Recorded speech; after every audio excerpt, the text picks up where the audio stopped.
Bwana, mambo vipi? Wananiita presenter mtoto wa nyota kama dawa. Bwana, tunaingia street tujue inasemaje, na tuko katika Ziwa la Ng'ombe wadi ambapo kuna MCM tarajiwa anatambulika kama Salim Abbas aka Sela Bonde. Bwana, jamaa anatambulika kama reformer ambaye anapigania MCA. Tunataka kuingia street tujue, je, street inamtambua ama ni vipi? Bwana, niko katika VOK stage hapa.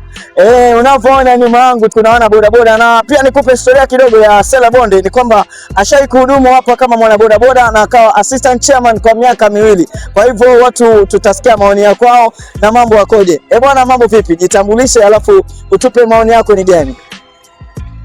Bwana, mimi Mwadime